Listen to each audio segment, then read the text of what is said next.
The following is an exclusive original presentation of the 252 ESPN Radio Network. The drive starts right now. Starts right now. Just living the dream. Here's a guy who gets paid to talk. Are you ready for the most electrifying man in sports and entertainment? No, he did. I'm doing a radio show, so what? The most anticipated radio show ever. Right on 3! 1, 2, 3!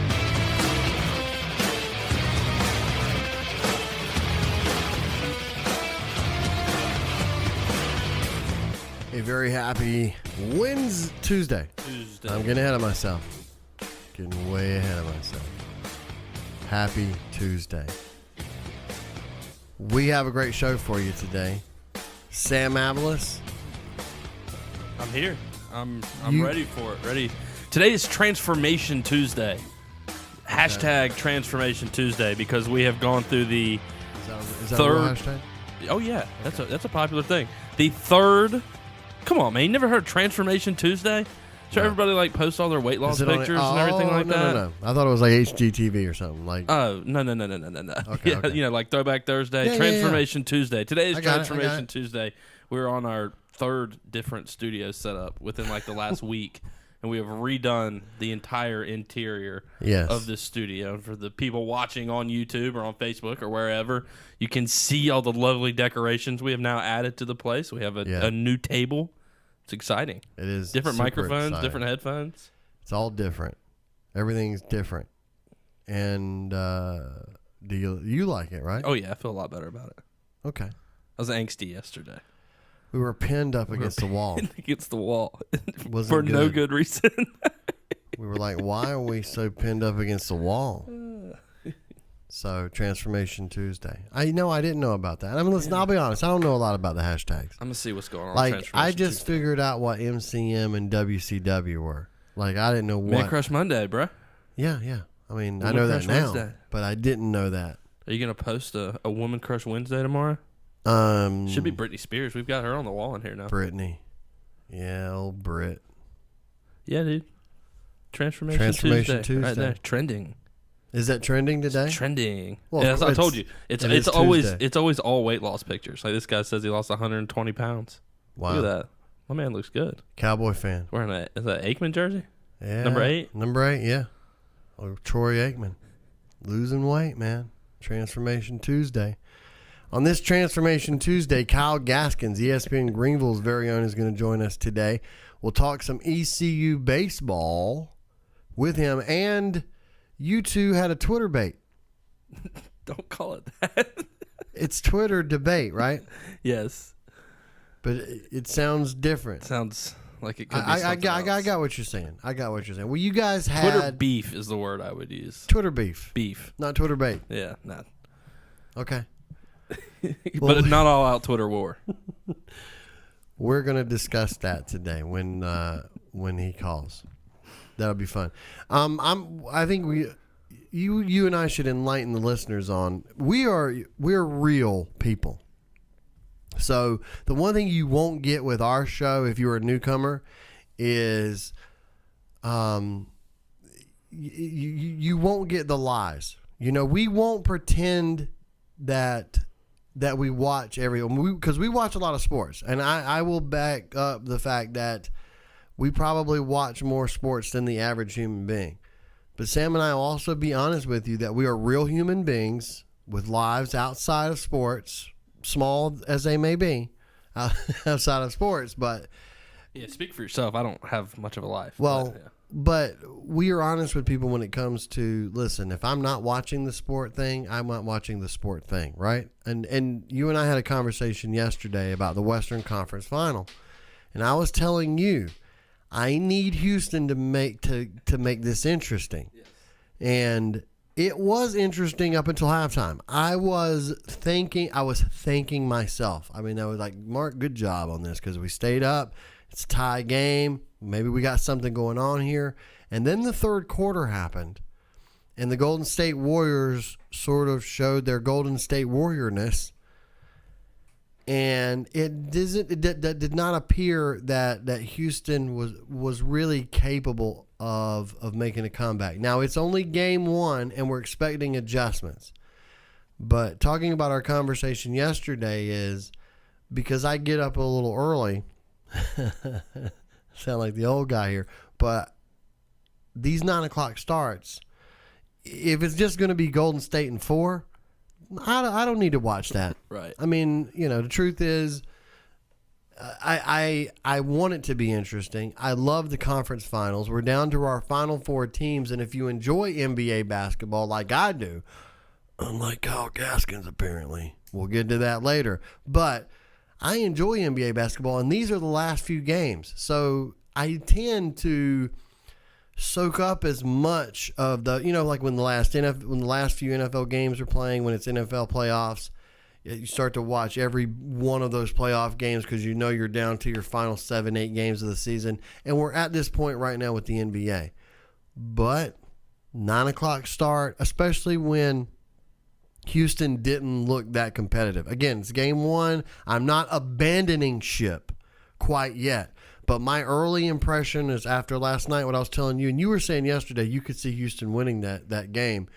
My early impression is, well, Houston better figure something out because right now I think Golden State's going to put their foot on the accelerator and pull off the old sweep. It's going to be a sweep. There's not really much doubt in my mind. What did James Harden went for 41 last night? I think it was. His shooting splits were he was 41, 4, and 7. Okay, 41 points. He shot 58% from the field, 56% from three-point land, and 80% from the line.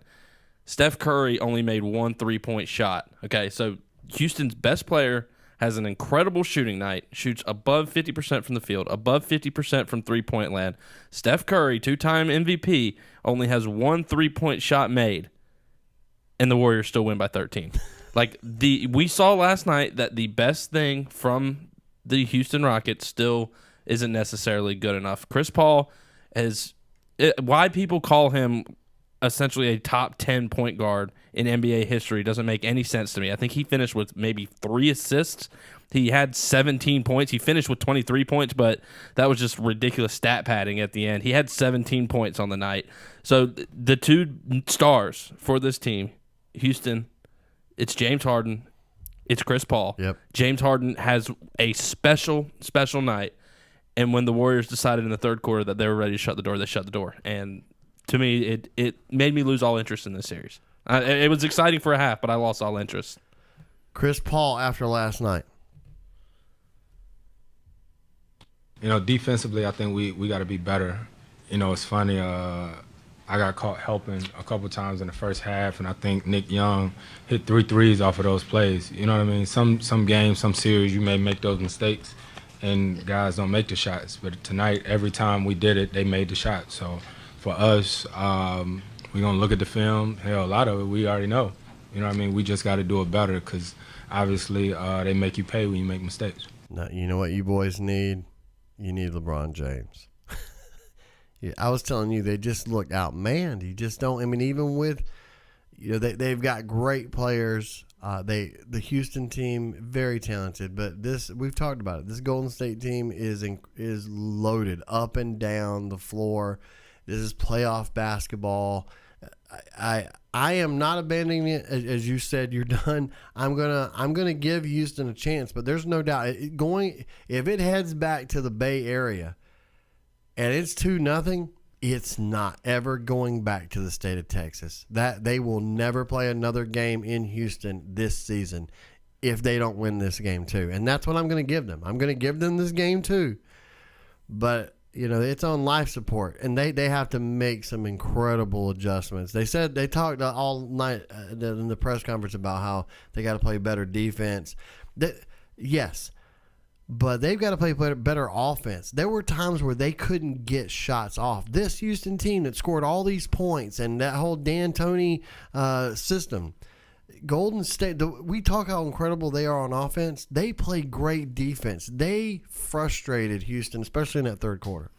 And that's the big point I wanted to make about it's. We always think about the offense for Golden State, but it's the defense, really. It's really the defense that this team's built around. Kevin Durant, for some reason, doesn't get nearly enough love as a defender, but the man could probably win NBA All-Defensive Player of the Year. every single year. And that's changed since he's got to Golden State. That's not something he's always had in his game, but he has gotten a lot better defensively.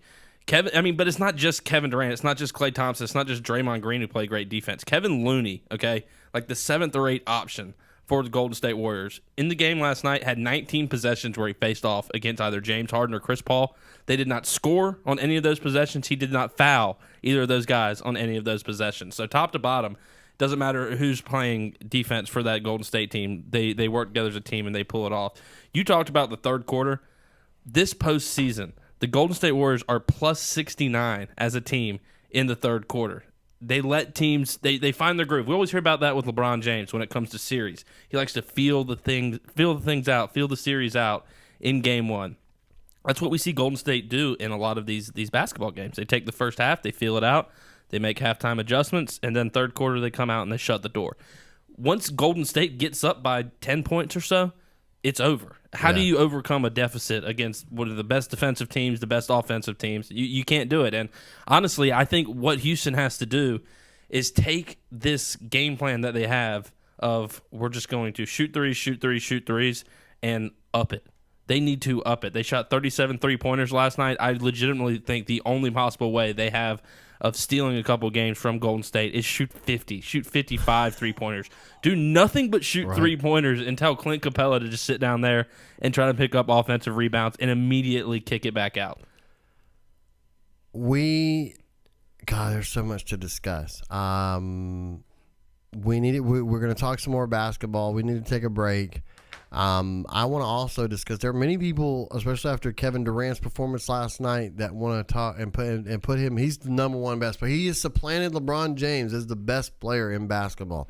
I would attest it helps when you've got the people around you that he's got. I want to actually open that debate. And as I mentioned, Cavs, Celtics, that's tonight.